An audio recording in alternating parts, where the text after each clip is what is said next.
We're calling them objects because that's the best description we have right now. What I can tell you is they were very much smaller than the Chinese spy balloon. Sorry, not the balloon war. We're continuing this. Collapsing in Turkey hours after a series not of balloons. We're done with the fucking balloon bullshit. On February 6th. First, we're done. We're done. We've seen all the balloon nonsense that we needed to see. We'll do Nikki Haley's presidential bid after this. Bottom floor crumbled. Then the rest of the building came down on top of it in what's known as a pancake collapse. Thousands of buildings near the epicenter in southern Turkey and northern Syria tumbled straight down in a similar way. The intensity of the earthquakes alone carried the potential for destruction. But it's the pancake collapses that have made this one of the deadliest disasters in the region. Even a very well-designed and well-executed building would have suffered. This doesn't rule out that the building was free of defects. How well buildings protected residents played a significant role in lives saved and lost. Clearly, a lot of these buildings were not up to standard. The death toll continues to climb as many victims are still stuck under the weight of the buildings. So what is... Remember when the government's like, oh, 3,000. It's at 42,000 and still rising. And the original estimation from even international outlets, international organizations, was that it would be 30,000. We've already passed that. It's going to be worse than that. Gösterdim abi bu dediğini.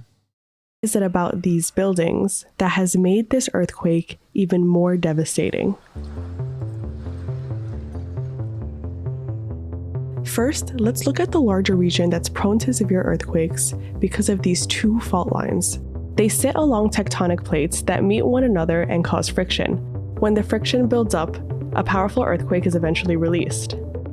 Over the last century, Turkey has seen major earthquakes along both fault lines. The most recent one happened here. This is the seismic impact that shows the epicenter. When you take a closer look at the most impacted areas, they were densely populated with Syrian refugees who ended up living in buildings that were haphazardly built and largely neglected. That's where my family's from, on my mother's side. Kilis. Right there. And across the border in Syria, buildings in these areas were already weakened by the prolonged civil war. But what really complicates this disaster is that Turkey was aware of the buildings that were the most high risk. They're called soft story structures.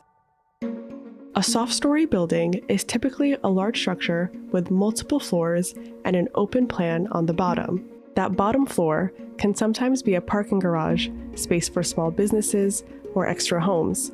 These buildings are very common throughout the world, especially in countries like India, Pakistan, and Turkey, because they offer a solution to overcrowding in densely populated areas. But they historically do a poor job of withstanding medium to powerful earthquakes. Here's why. These columns here are usually made of wood, and the stories on top might be made of heavier materials like concrete. These things fucking literally fall on their own without an earthquake, by the way. Sometimes the bottom floor has fewer walls than the ones above, with sides that may be left open or columns that aren't connected by walls. Yeah. This means that a soft story is the weakest floor and cannot fully support the heavier ones above it. So when an earthquake hits, the structure may shake until that bottom floor collapses. During powerful earthquakes like Turkey and Syria's, the remainder of the building may follow. For the record, this isn't the only reason, okay? This is one of the main reasons for sure, because a lot of buildings have this shit. And as we've talked about already, okay, I'm glad that like Vox is covering it too. I'm a structural engineer in LA. You better watch what you say because I'm calling you out.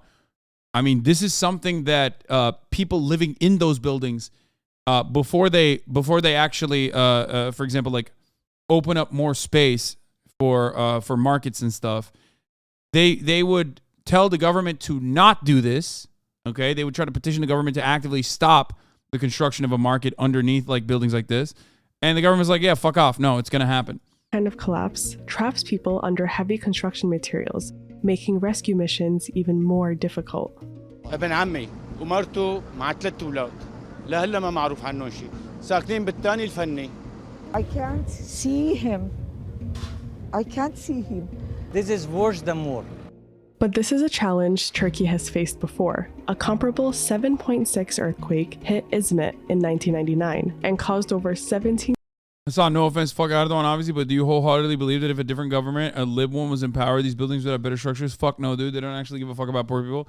Brother, they fucking have buildings that collapsed in CHP controlled areas too. One of the main areas. So yeah, clearly liberals are not fucking great at this either. The difference is there would have been a material difference, 100%. Like there would have 100% been, instead of like 100,000 deaths, there would have been 40,000 deaths. You know what I mean? Like that's a gigantic difference. Obviously, it's still not going to, it's still, and it's not even just this. This is just one element. This is one element of like wanton corruption in Turkey over the course of the past multiple decades.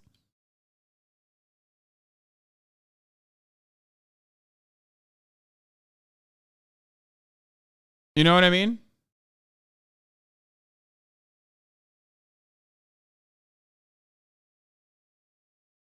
There was a town in Hatay that's controlled by CHP that didn't have a single building collapse.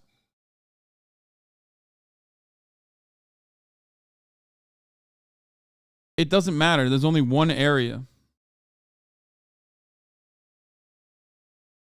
There are other listen, you're that's not true, first of all. That's only one area. One area over multiple different areas where there were also CHP leaders that where there are still plenty of casualties and plenty of buildings who collapsed. Understand that yes, this is corruption from you know this is corruption from those in positions of power, regardless of what their political perspective is. But ultimately, it still would be better. 15,000 deaths. It still would be better. It became clear that poor building design and soft stories, which made up nearly 90% of building collapses, exacerbated the death toll in this disaster. The aftermath pushed the Turkish government to reintroduce building codes with an emphasis on earthquake safety. But they weren't enforced due to corruption, and many buildings in Turkey were built well before 1999, which meant those buildings could only be strengthened retroactively. There is a way to keep soft story buildings intact in the event of an earthquake, retrofitting them with materials that can support the weight of the structure. In an ideal scenario, these wooden columns can be replaced or reinforced with steel frames. These open walls can be reinforced too, and extra bolts and braces can be drilled into the foundation. So if the structure shakes, there's support from that bottom floor. A solution like this seems simple, but it's extremely expensive to execute. According to the World Bank, around 6.7 million residential buildings in Turkey need retrofitting or reconstruction at a cost of $465 billion. As of 2021, only about 4% of those buildings were transformed. In fact, retrofitting is an expensive undertaking and nearly impossible even in countries like the US. Here is every remaining soft story building in San Francisco. Yeah, bro, you're right. Poor people don't care about themselves. That's the problem. It's one of the main problems, totally.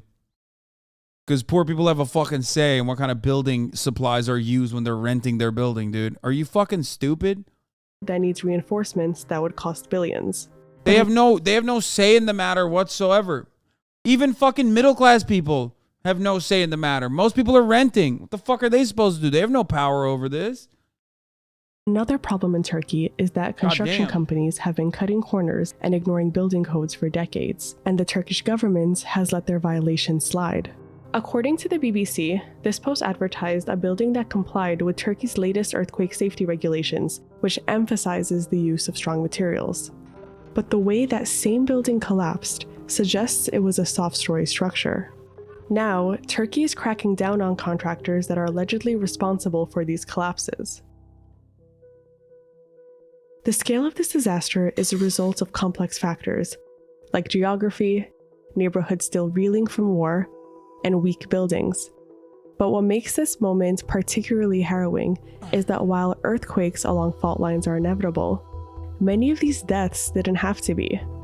Turkey, along with other countries near fault lines, are all prone to intense earthquakes. But they won't have to be this deadly if cities enforce codes and treat safe housing as a human right.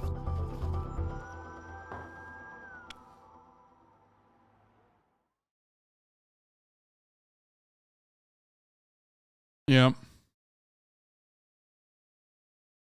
Dianne Feinstein is finally, retiring, or else I think she is, but I don't even fucking know if she knows that she's retiring at the young age of 900. Okay, she is not going to be seeking re-election. Asked by reporters about her announcement to resign, Senator Feinstein says, "If I haven't made that decision, I haven't released anything." A staffer then told the senator that a statement had been released. Feinstein reported saying, "I didn't know they put it out." The senator then told reporters, "It is what it is. I think the time has come." I mean, she has dementia, so of course she doesn't know what the fuck's going on. The fact that she is was able to, the fact that they let her serve, okay, quote unquote serve, if you can call it that, is bananas to me. It's crazy. But, America, baby, that's how we work. That's how we do it. Speaking of America, Nikki Haley announces her 2024 presidential bid. Let's fucking go.